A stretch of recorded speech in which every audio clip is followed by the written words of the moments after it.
We are DeWalt. We're the ones who grind it out. The ones using materials from all over the world to build the things that build America right here in America. And there's no place we'd rather be. Land of the free, tools of the brave. Today on Built to Last, get in on the ground floor. Babies before their time. He was 12 weeks early. Because I'm thinking tens of thousands of dollars. When they came home, they were heroes. We weren't. And discovered that some walls are worth building. It's time for Built to Last.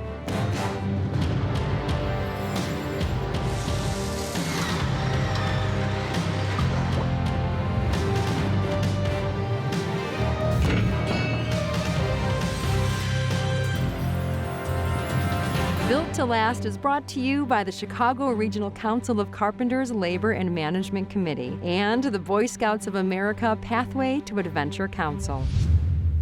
So I'm like, I don't want no cream with my coffee. I like my coffee black. I hear you. Oh, hey everyone, thanks for joining us for another episode of Built to Last. I'm Mark Nilsson. And I'm Monica Pedersen. Being a union carpenter isn't all about hammers and nails. Sometimes it's about ensuring that the nation's heroes and those who made the ultimate sacrifice are properly celebrated and supported. Speaking of support, Monica, the strongest support starts from the ground beneath your feet.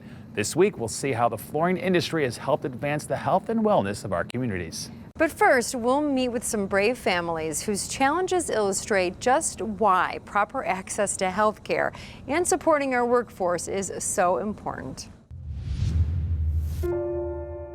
We found out in February of 2017 that we were expecting another family member. After 4 years of fertility doctors, we wound up pregnant. And the due date was in April. We had Kim's birthday party in January 5th. And then a couple days later, she started to feel uneasy. I said, I can't deliver this baby now. First, the second week of May, my wife's water broke. She was like 5 months pregnant. The baby's not developed, the eyes aren't developed, the lungs aren't developed. She went to the hospital and they told her she's got to stay there for the duration of her pregnancy. Are you serious? They start the whole process. They inverted Kim to hold the water in as best they could. Stay in there, you know, as long as it takes. Wound up having our baby January 10th, 3.5 months early. He was less than 3 pounds at birth. He's gonna be here for a while, probably until he would have been full term. It's 3 months in the NICU. And all you can do at that point is trust. You have to trust that you're in the hands of the right people. He had lots of, tubes and needles and everything. He was just covered up, and I was like, oh. Initially, you don't know what's gonna happen or what it's gonna cost. How am I gonna pay for this? How does this work? Because the hospital stays, it's gotta be probably more than I have, you know? You start to see how many different doctors, how many specialists, how many daily x-rays, all the tests, everything that goes on. Can I lose my house over this? You know, is this something that I need to worry about? Because I'm thinking tens of thousands of dollars. Fearing the worst, Presley contacted the union's benefit office and learned his out-of-pocket shouldn't exceed $6,000. He was 12 weeks early. He was less than 3 pounds. I really didn't have to worry about it financially. That burden had been lifted from me because of our benefit package. The benefits provided by the carpenters, their coverage was second to none. We go to the hospital every day. My wife, every single day, twice a day, 3 times a day. Taking care of the house, go to work, come home from work, go to the hospital immediately every evening, stay with him until 9 or 10 at night, come home, do it all over again. And we did that just about that whole 3.5 months. It allowed me to continue, work safe, take care of my other boys.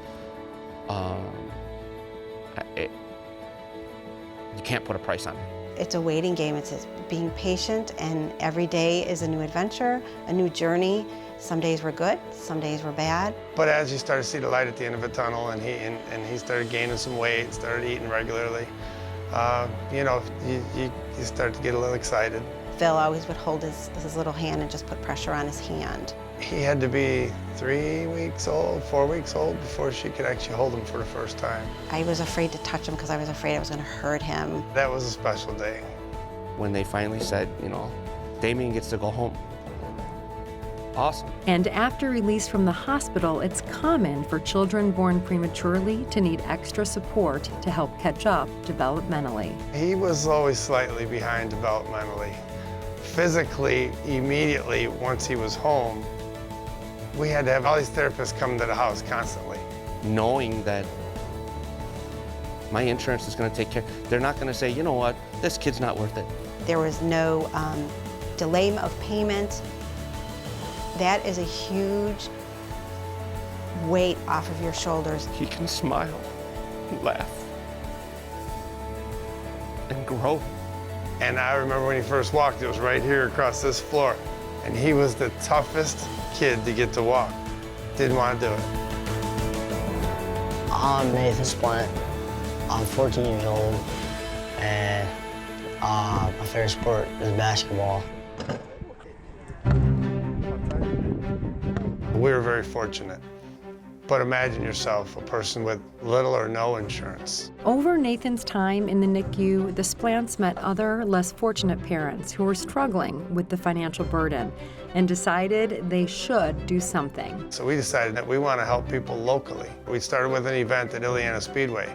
We'd reach out to all the local newspapers. We wound up getting on radio. We did everything we could to get people to come out to the track. And that led us to raising some money.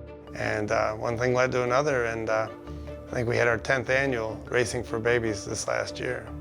And the money that we raise, it's just, it's genuine, and everybody comes together, and it's just so awesome to see what the racing community does for us. A friend of ours suggested motorcycle run. The Riding for Babies, most of the money that comes from that is the admission. It's $25 usually for a person to ride, and all that money, it goes to the foundation. We don't raise outrageous amounts of money. We raise enough to where we can help a handful of families every year. And along the way, we reached back out to Community Hospital where Nathan was born, and we started supporting their NICU unit. Nathan has grown and has been a part and is very involved with everything that we do when we do our events. I'm just most proud that not only that I could be standing here today, but just to see how they helped all those other families. And it does feel really nice to know you did something to ease the burden on another family. Here's Tony Janelle. Any hospital administrator would tell you we don't want those operating rooms shut down. So our members have to go in, do very intricate work, and do it on a very fast timetable. Every boy needs a foundation he can stand on, to embrace opportunity, to overcome obstacles. Because this is the time to equip a boy with what he needs for where he's going. And where he's going is anywhere he wants. Keeping restaurants and hotels up to date with the latest design trends is a constant challenge. Finding qualified contractors isn't at finishingchicago.com. We work with top designers and general contractors who use the latest painting, drywall finishing, and wall covering techniques in Chicagoland's premier hotels and restaurants. The hospitality industry relies on finishingchicago.com as its free resource to find quality finishing contractors. For a great finish, start with finishingchicago.com. At Armstrong Ceiling and Wall Solutions, we take great pride in making a positive difference in the lives of people. With the broadest portfolio in the industry and the technical performance to back it up, you can design and install with confidence. Our ceiling construction expertise, training, and pre-engineered ceiling solutions make it easy for you to seamlessly transition from one end of the building to the other. Improve construction efficiencies and keep every job on time, on budget, and on the mark with Armstrong Ceiling and Wall Solutions. Faster, easier, better. Remember when your mother told you not to eat snacks that fell on the floor? Well, she was right. That whole 5-second thing, that's just a myth. The floor can often be where germs and disease fester, but not on a union carpenter's watch. We're never as vulnerable as when we are in the hospital. A sterile and safe environment is paramount for every patient, from the infant to the elderly. That starts right at the ground with flooring. Skilled labor understands that in order to provide flooring that protects patients, the highest standards in materials and installation must be met and maintained. For the installer, the flooring installer, one of the biggest challenges and most difficult areas to work is in the hospital environment. Infection control runs the hospital. The procedures and policies that they need to have trickles down through every aspect of the operation of that hospital. In the acute care area in hospitals, the most challenging arena is the operating room. This is an area where you have bacteria from all of the procedures they do, and the flooring has to be sealed and heat welded so that that bacteria does not go into the floors, and it has to be cleaned and maintained at a very high level. INSTALL stands for the International Standards of Training Alliance, and formed nearly 20 years ago. There was an interest in the industry between manufacturers and the installers, and uniting together to say, how can we align with an industry that changes every 6 months, which is the flooring industry. The mills and the manufacturers reached out to employers across the United States and Canada, and then the Carpenters Union, the installers from the Carpenters Union, worked together. StarNet's collaboration with Install is very important, and one of our goals is obviously training. And in the installation area, there's no greater training program than Install. That's so that panel doesn't slide down. We can also cut blocks. The training center here in Chicago is a premier facility for the carpenters, and they're able to train the guys on whatever is actually needed out in the field. This was so well embraced by the industry, so that they say to their customers that we will extend our warranty if you use an Install Substrate Prep certified installer. And to be the contractor who approaches an end user with that type of certification under our belts puts us a step ahead of the other guy. I chose to get the install certification to improve my skill. I did the resilient certification, so it entailed flat lay sheet goods and then welding. I specifically got trained in the hard surface part, which is the vinyl sheet goods, the VCT, and other sorts of resilient flooring. By earning this install certification, the customer, the manufacturer, the employer knows that the installer has the awareness of the substrate and they know how to apply and prepare that floor. The heat welding process is very important in a hospital setting, and it has to be virtually waterproof and germ-proof. Imagine if you have a floor covering that isn't installed correctly. Well, that's a feeding ground for mold and bacteria. Any gaps in the floor, anything that's unsealed, can cause infectious control situations. With this type of installation, the integral base installation, we make sure that there's no openings, no crevices. We all stand united together and continue to grow with the warranty program and certification that our carpenters have to take and get themselves recertified on a continuing basis. Just have to make sure that everything is perfect. We don't want anybody to get sick because of what I did. It also has to be done quickly, because any hospital administrator would tell you we don't want those operating rooms shut down. So our members have to go in, do very intricate work, and do it on a very fast timetable. Hospital floors are often contaminated with harmful bacteria. A clean floor may help lead to a clean bill of health. We do focus very much on helping the hospital design to be safer and to be better for those people. When you need a concrete contractor for your commercial project, you can't waste time waiting through countless unproven contractors who don't specialize in the job type you need or service your area. ConcreteIL.com lets you browse Northern Illinois' top contractors to find the perfect fit for your exact needs. You can filter our vetted list of contractors by both job type and location, and even request proposals directly through the site. Thinking commercial concrete? Think ConcreteIL.com. Meet the new family of Blaze laser measures from Bosch. Go Go ahead, turn it on and start measuring. It's that simple. The Blaze family offers a wide range of functions to tackle any measuring job. Extend your reach with accuracy up to a 1/16 of an inch. With Bluetooth-enabled devices, easily transfer measurements to your smartphone or tablet with free Bosch apps. Reach farther, work faster, and stay accurate with the Bosch Blaze family of laser measures. Measure on.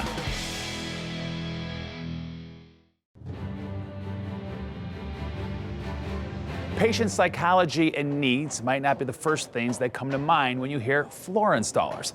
But the carpenters trained in this particular craft and their industry partners are always growing with health industry's evolving needs. I feel that the area of sensitive to people's health care, sensitive to the aesthetic needs of people is a very important factor in flooring. In assisted living, a very interesting area is with Alzheimer's patients or dementia patients.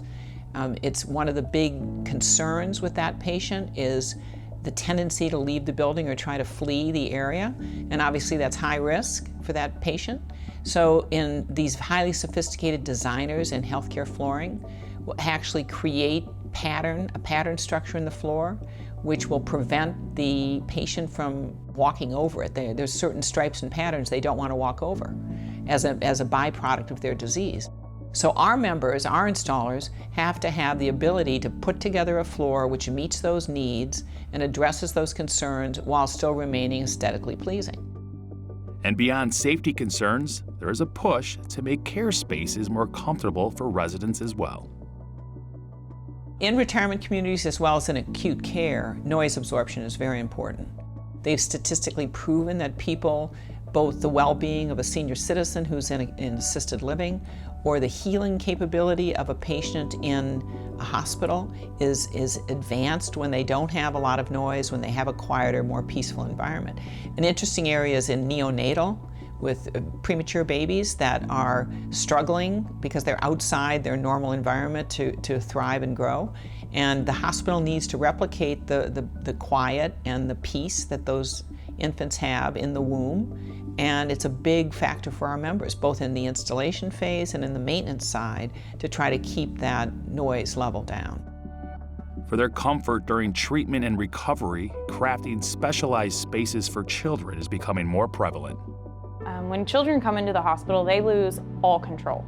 They are being told when they can and cannot eat. They're told when they have to wake up or when they can go to sleep, if they can get out of bed, if they can't get out of bed, if they have to go to the bathroom. So when they come into this area, this space, it is all about them. It's all of their control. It gives them that sense of self back. There'll be special inlays put in of anywhere from balloons to characters that children recognize and make them feel more at ease. The install program trains for that. They educate the end user on that also. So it's quite unique what goes into healthcare facilities and the flooring installation process behind it. We're trying to deliver the need of a future generation of installers and training. Where do we get our next generation of installers that are properly trained to put in the product that's introduced by the manufacturers that's constantly changing? So Install can set the bar, can set the tone for the rest of the industry. Whether they're union or non-union, where do you get your training from? Where does your best attitude in the installer come from? And I think we're at the top of the bar. You have a great deal of new innovation in thickness of the product, the durability of the product, the maintenance of the product, which wouldn't be necessarily visible to someone who's just using the building, a consumer, but we know there's a big difference in extending the life of that product. And then also the boldness and the willingness of the design community to take that flooring to a new place. And I think the designers in flooring now are really pushing the envelope. So it's probably about 6 inches because you probably got about 30 inches here. So it's absolutely critical in this day and age that you keep your skills up to keep up with the day and age of the products that we're working with. Because if you think about the end user, they feel safe when they walk into a building that looks good, it's clean, it's well organized, it was designed well. I like walking into places I have done the flooring before. It's funny, because my daughter will pick it out. She'll be like, Dad, did you see that floor? Dad, look over there. The end user should be very happy, and you know, I did it with my hands, so I like that. That's the most important thing. When you leave that job site, that you did it the right way, and your work is going to be shown for years and years to come. They all smile when it's done right. I'll say right now that the military is regimented and based upon groups, and everyone taking care of everyone. We do the same as carpenters. Stabila lasers and levels, designed for contractors that perform high-risk layouts every day.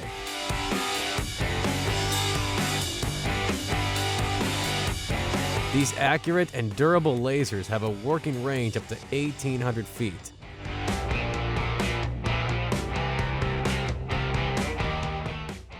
Square your next job site with confidence. Stabila, how true pros measure.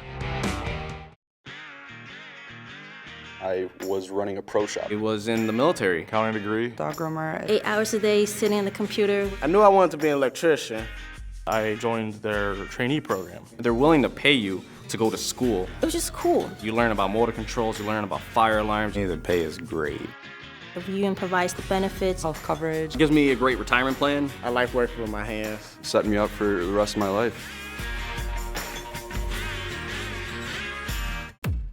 The all-new SkillSaw heavy-duty worm drive table saw with stand. The world's only full-size table saw with worm drive gearing. Delivering unmatched durability, unwavering power, and unrivaled torque. So you get better results. Faster. Nothing compares to worm drive gearing. SkillSaw. Stay true. Rob North is a Marine vet and a skilled journeyman carpenter. We are so proud to have him on our team. And next, he brings us a very important story. Thank you, guys. Every generation that serves in defense of America is great, but war's complicated, and our returning troops haven't always been treated in a manner fitting of their service.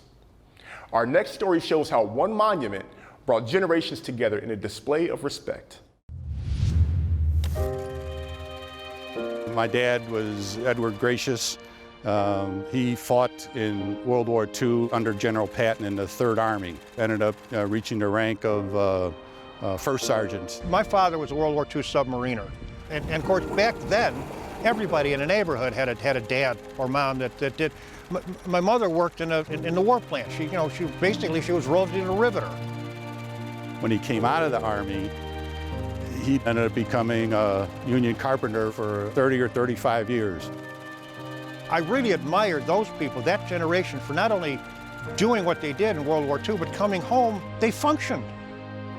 20 years later, these veteran sons were called to another, more ambiguous war. I joined the Marine Corps in 1963. Then I signed up for Vietnam, and that was life-changing. I served during Vietnam, but not in Vietnam. I was in Europe with the Pershing missile system.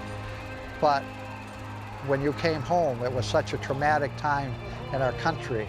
It was so divided. That was one of the first real publicized wars that people really seen on TV. They seen good parts and bad parts, but I think there were more bad parts because everything was set up as, how would you put it, body count, body count, body count. Now you got to realize the soldiers were acting on orders. They went where they were told to do. They did what they were told to do. They're given an order, and yes, sir, and they go. Soldiers returned home, expecting the welcome that had met their fathers. Maybe because it was a good war. Maybe. Obviously, when they came home, they were heroes. We weren't. We were kind of the lost people. There was nobody there to shake their hand, to greet them, to thank them, to welcome them home. 50 years ago, 50 years, and yet it still hurts. In course of the war, almost 3 million troops had served, and they returned to a country that seemed to sweep them under the rug. 4 years after the war's end, the National Park Service set a site in Washington, D.C. for a memorial to honor the casualties of the conflict. It was a simple black wall that broke the ground like a gash, with the names of each of the 57,939 dead. Initially controversial, the wall has been embraced for its cathartic effect. When you come home, no matter what conflict it is, you're lost. You're lost. You're thinking of everybody you served with because they were your family. As a father of a Marine, I strongly feel that the military, when they end their military career, that they have a viable career to go to. When you come home, you need people. You need a group to be with. I'll say right now that the military is regimented and based upon groups and everyone taking care of everyone.